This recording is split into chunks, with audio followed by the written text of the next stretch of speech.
गांव के एक छोटे से कोने में एक गरीब रामलाल नाम का आदमी अपनी पत्नी के साथ रहता था। वह पुरानी आटा चक्की चलाता था। उसके पास ज्यादा पैसे नहीं थे, लेकिन मेहनत और ईमानदारी से वह अपना गुजारा करता था। वह जितना ईमानदार था, उतनी ही दूसरों की मदद करने में विश्वास भी रखता था, चाहे उसकी खुद की हालत कैसी भी हो। रामलाल थक हार कर घर आता है। भगवान खाना लगा दो, मैं बहुत थक गया। जी आप हाथ मुंह धो लो, मैं खाना लगा देती हूँ। अगर कोई आटा लेने आए तो उसे घर से ही दे देना, ठीक है?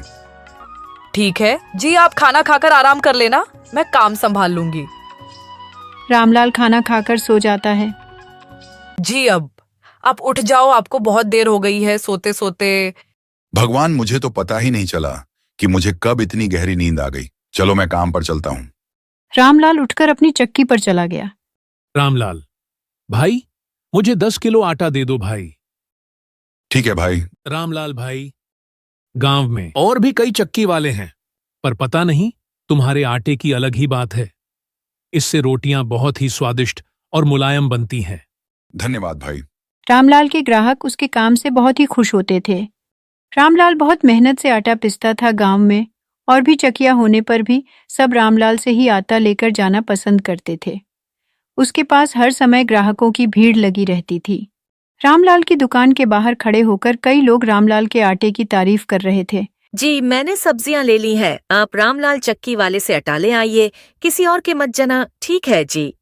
मैं जानता हूं सुनीता, तुम्हें रामलाल चक्की वाले का आटा पसंद है। तुम रुको, मैं अभी आटा लेकर आता हूं। रामलाल, पता नहीं ऐसा आटे में ऐसा क्या डलता है। उसका आटा बहुत ही अच्छा होता है, जिससे भूख अधिक लगती है और रोटियां एकदम मुलायम बनती है। रामलाल के हाथों में तो जादू है। जी आप ठीक बोल रहे हो, चलिए जल्दी जाइए। यह सब बातें रामलाल की बगल वाले दुकानदार ने सुन ली। जिसकी चक्की की दुकान थी, वह रामलाल से छीड़ने लगा। इस रामलाल में पता नहीं ऐसी कौन सी बात है जो सब ग्राहक उसी के पास जाते हैं। जब से इसकी चक्की की दुकान यहाँ खुली है, मानो मेरी चक्की पर तो सबने आना ही छोड़ दिया। मुझे इसे सबक सिखाना पड़ेगा। मोहन रामलाल को सबक सिखाने के बारे में सोचने लगा। वह रात के समय रामलाल की दुकान में चला गया। मोहन ने गुस्से में आकर रामलाल की चक्की तोड़ दी और वह आटे में मिलावट करने लगा। मोहन ये सब करके बहुत खुश होने लगा। मेरा काम तो हो गया, अब उसे पता चलेगा कि मुझ पर क्या बीतती थी। अब से सब ग्राहक मेरी दुकान पर ही आया करेंगे। बहुत रात हो गई है, अब मुझे चलना चाहिए। अगली सुबह जब रामलाल चक्की पर गया तो वह अपनी टूटी हुई चक्की को देखकर बोला, हे भगवान, ये किसने किया? मेरी चक्की को किसने तोड़ दिया? अब मैं क्या करूंगा? मेरे पास इतने पैसे भी नहीं कि मैं नई चक्की खरीद लूं। रामलाल बाकी का आटा बेचकर घर की तरफ जाने लगा। मोहन ने आटे में मिलावट की थी, जिसे गांव में सब लोग बीमार होने लगे। रामलाल के सब ग्राहक भड़क उठे। रामलाल, तुम इतना नीचे गिर जाओगे, ये तो हमने सोचा ही नहीं था। तुमने अपने लालच के लिए गांव में सबको बीमार कर दिया है। हमें हमारे पैसे दो रामलाल। हाँ हाँ भाई, हमारे पैसे दो, आज हम और हमारे बच्चे सब तुम्हारी वजह से बीमार हो गए हैं।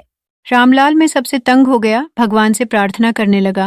हे भगवान, ये सब क्या हो रहा है मेरे साथ? भगवान जी, अब आप ही इस गरीब की मदद कर दो। धीरे धीरे रामलाल के आटे की बात पूरे गांव में फैल गई। उन्होंने गांव के सरपंच को यह बात बताई। सरपंच ने रामलाल को बुलाया। क्या हुआ सरपंच जी, आपने मुझे बुलाया? रामलाल, सुना है तुम गांव में मिलावटी आटा बेच रहे हो। गांव के लोग मेरे पास तुम्हारी शिकायत करके गए हैं। तुम्हारे आटे से लोगों का बहुत नुकसान हो रहा है। नहीं नहीं सरपंच जी, मैं तो एकदम शुद्ध आटा बेचता हूं। मैं आटे में कोई नशीली दवाइयां मिलकर नहीं बेचता, और मैं अपने ग्राहकों के विश्वास के साथ क्यों खिलवाड़ करूंगा? इसे मुझे क्या फायदा? मोहन सरपंच को भड़काने लगा। सरपंच साहब, आप गांव में सबके करता धरता हूं तो आपका फर्ज बनता है कि आप गांव वालों के हक में ही फैसला लोगे। आज तो लोग सिर्फ बीमार ही हुए हैं, अगर पूरा गांव मर जाता तो यह क्या कर लेता, बताओ।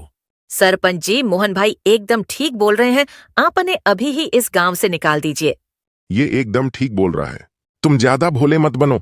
नहीं सरपंच जी, मेरी दुकान तो पहले ही बहुत अच्छी चलती है, तो मैं ये सब क्यों करूंगा? रामलाल, देखो, अब मैं गांव का सरपंच होने के नाते गांव के लोगों की इच्छा के अनुसार तुम्हें आदेश देता हूं कि तुम अभी के अभी इस गांव से निकल जाओ। सरपंची जी मुझे माफ कर दीजिए, मुझे गांव से बाहर मत निकालिए। मेरे पास तो पैसे भी नहीं है, तो मैं कहां जाऊंगा? मैं अपनी पत्नी को लेकर कहां कहां फिरूंगा? यह सब हम नहीं जानते, पर तुम्हें गांव छोड़कर जाना ही होगा। आप मेरी एक बार बात तो सुनिए। मुझे तुम्हारी कोई बात नहीं सुननी, बस यही मेरा आखिरी फैसला है। ठीक है, सरपंची जैसा आप कहें। रामलाल जब उदास चेहरा लेकर घर की तरफ जा रहा था तब उसने देखा मोहन बहुत खुश हो रहा था। धन्यवाद भगवान, आज तो आपने भी मेरा साथ दिया। अब यह रामलाल नाम की बला गांव से ही चली जाएगी और बस मोहन की चक्की ही गांव की मशहूर चक्की होगी। मोहन की यह सब बातें रामलाल ने सुन ली थी और उसे बहुत बुरा लगा। उसने मोहन के पास जाकर पूछा, मोहन, तुमने मेरे साथ ऐसा क्यों किया? मैंने तुम्हारा क्या बिगाड़ा था? भाई, मुझे माफ कर दो। मुझे तुमसे जलन होने लगी थी। सब ग्राहक तुम्हारे पास ही जाते थे और मुझे कोई नहीं पूछता था, इसीलिए मैंने यह सब किया। पर तो मुझे माफ कर दो, मैं तुम्हारे साथ ठीक नहीं किया। रामलाल बहुत अच्छा इंसान था, उसने मोहन को माफ कर दिया कोई बात नहीं मोहन, मैंने तुम्हें माफ किया। और वह अपने घर को जाने लगा।